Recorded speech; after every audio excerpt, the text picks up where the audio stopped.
Selanjutnya, apakah bermadhab dalam masalah fikih termasuk hulu? Madhab dalam fikih ini adalah cara ulama di dalam belajar fikih. Ingat, yang pertama, karena di dalam belajar fikih ada dua madrasah. Ada madrasah ahlul ra'yi dan ada madrasah ahlul hadis. Madrasah ahlul ra'yi ini mereka adalah madrasah madhabiyah. Madrasah ahlul hadis ini biasa yang ditempuh oleh ulama-ulama hadis. Meskipun ahlul ra'yi pun mereka juga ada yang dari ulama-ulama yang berpegang kepada hadis dan bahkan mereka juga berdalil dengan hadis. Tetapi mereka tata cara di dalam belajar fikihnya mereka menempuh cara madhabiyah, mulai dari matan-matan fikih. Matan-matan apa? Fikih ditempuh dari yang paling ringan, kemudian yang atas terus berlanjut tadarruj. Tapi madrasah ahli hadis di dalam belajar fikih mereka menggunakan menempuh cara belajar hadis-hadis Nabi, kemudian penjelasan ulama hadis Nabi, penjelasan ulama-ulama hadis. Sehingga di dalam belajar hadis tadi, madrasah ahli hadis dia mengambil pendapat seluruh ulama, tidak terikat dengan satu apa? Tidak terikat dengan satu mazhab. Ulama mana saja yang mensyarah atau yang menjelaskan hadis tersebut dia ambil. Tidak terikat satu apa? Satu mazhab. Tapi berbeda tadi ketika belajar fikih dari satu mazhab, dia akan menelusuri dan akan mempelajari ini fikih terus dan terus. Baik, ini dua madrasah. Keduanya ditempuh oleh para ulama. Mereka tidak mencelah yang ini tidak mencelah yang ini. Baik. Tetapi yang jadi masalah penting, fin nihayah, semua ulama tadi, baik dari madrasah ahli hadis, madrasah ahli ra'yi, mereka semua berwasiat, idza sahhal hadis fahuwa madhhabi. Apabila datang hadis yang sahih, maka itu adalah madhabku, pendapatku. Tinggalkan pendapatku yang menyelisih hadis. Wasiat mereka, la tuqalliduni, jangan kalian taklid buta kepadaku. Ini wasiat para ulama kita, wasiat Abu Hanifah, wasiat Malik, wasiat Syafi'i, wasiat Ahmad bin Hanbal. Wasiat mereka satu, idza sahal hadits fa huwa madhhabi. Maka orang yang belajar fikih dari cara madrasah madhabiyah atau dari madrasah ahli hadis ini dicontohkan ulama. Tetapi fin nihayah, terakhir poin pentingnya, idza sahal hadits fa huwa madhhabi. Semua kembali kepada hadis. Sehingga Pak, kita tidak ta'assub kepada madhab kita. Kalau boleh ta'assub, mana yang lebih utama ta'assub kita? Kita harus ta'assub kepada hadis, bukan? Harus kepada hadis. Nah, ini yang jadi masalah. Poin selanjutnya, siapa yang berhak dan wajib belajar fikih madhab? Apakah semua kaum muslimin harus wajib belajar madhab? Tidak ada kewajiban itu. Siapa yang mewajibkan itu? Datangkan dalil. Qul hatu burhanakum in kuntum shadiqin. Bawakan hujah.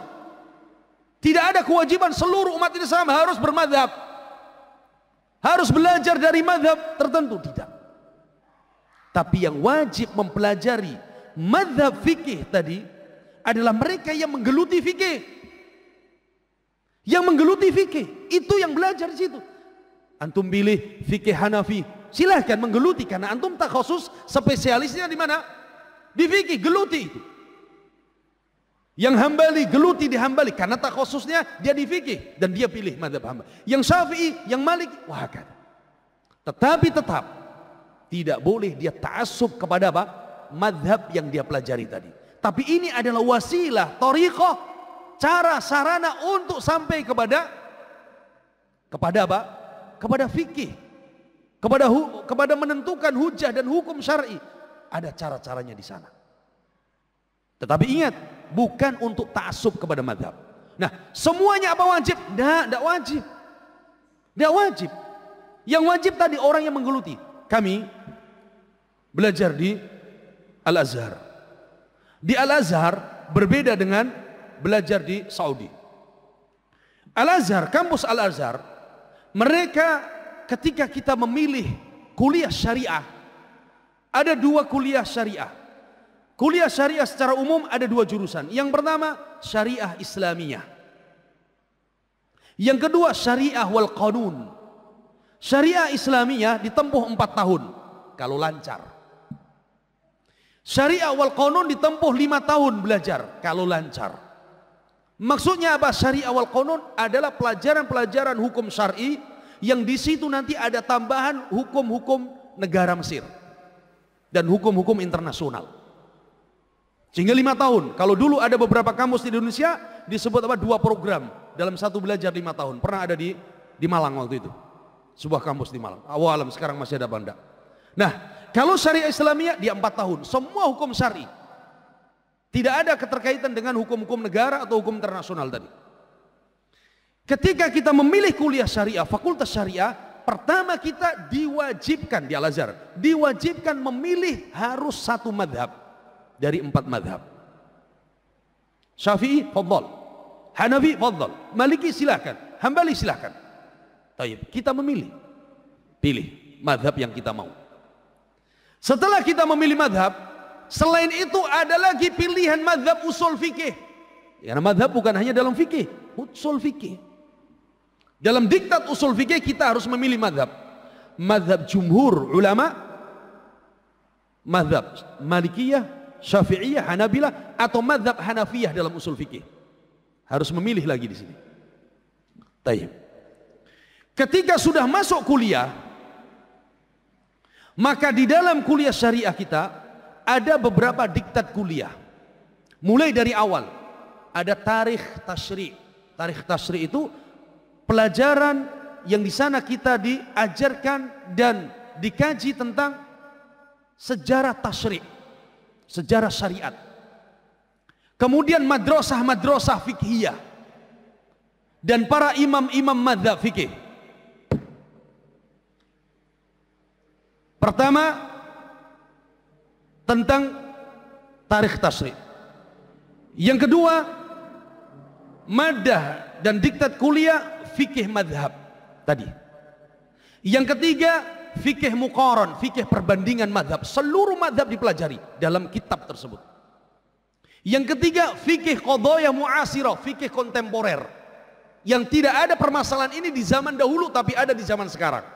Ekonomi, perbankan, kemudian masalah-masalah yang lainnya. Ini pelajaran di kuliah syariah. Ketika sudah masuk kuliah, contoh pelajaran hadis semester 1 sampai semester akhir, pelajaran hadis 1 kelas semua. Tapi jam kedua ternyata pelajaran fikih, fikih madhab, maka berpisah kita. Syafi'i kelas yang lain, Hanafi kelas yang lain, Hambali kelas yang lain, Maliki kelas lain. Jam ketiganya pelajaran tafsir, gabung lagi kita 1 kelas. Pelajaran usul fikih pindah lagi kita. Yang usul fikih mazhab Hanafi beda kelas dengan usul fikih mazhab jumhur. Taib. Tetapi kita ada pelajaran lagi apa tadi? Fikih muqaran, perbandingan mazhab. Jadi bukan hanya 4 mazhab. Ada mazhab Al-Auza'i, ada mazhab Al-Zahiri, ada mazhab Lais ibn Sa'ad, ada mazhab Ja'fari, ada mazhab sangat banyak. Dan itu dituangkan dalam kitab tersebut sehingga kita tahu, oh mazhab-mazhab ini sangat banyak dan luas. Dan di sana disebutkan dalil-dalil setiap mazhab. Kemudian bagaimana perdebatan setiap mazhab. Kemudian mana pendapat yang rajih, pendapat yang kuat berdasarkan hujah dan dalil. Sehingga kita tidak menjadi orang yang fanatik kepada satu mazhab. Meskipun kita belajar satu mazhab. Paham? Meskipun kita memilih contoh mazhab Syafi'i, kita pilih. Karena kita orang di negeri ini, ya, banyak yang mengambil Syafi'i. Kita pun ikut Syafi'i. Nah, ketika kita ada pelajaran tadi sebagai perbandingan mazhab, sehingga kita tidak ta'assub kepada satu mazhab. Naam, kita pelajari ini mazhab Syafi'i, tapi kita mengikuti wasiat Imam Syafi'i, idza sahal hadits fahuwa madhabi. Maka bagi orang awam bagaimana? Orang awam pelajarilah Hukum, dalil, hukum, dalil. Sehingga itu mudah untuk diamalkan. Tapi kalau belajar dari apa? Fikih mazhab lagi, sedangkan kita orang awam yang bukan apa? Takhususnya di fikih, repot, bingung. Bahkan dalam satu mazhab saja terjadi apa? Perbedaan pendapat sesama imam dalam satu mazhab tadi. Belajarlah fikih yang praktis. Fikih, dalil, fikih, dalil. Dan itu yang apa? Diajarkan oleh banyak dari para ulama kita. Kenapa? Karena untuk orang awam tadi. Untuk kita, yang untuk kita amalkan, cukup itu.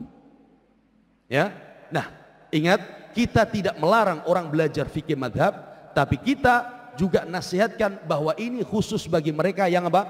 Takhusus dalam fikih. Kemudian jangan sekali-kali kita ta'assub dan fanatik kepada madhab. Ta'assub kepada dalil. Ta'assub kepada dalil Al-Quran dan Sunnah Nabi Sallallahu Alaihi Wasallam.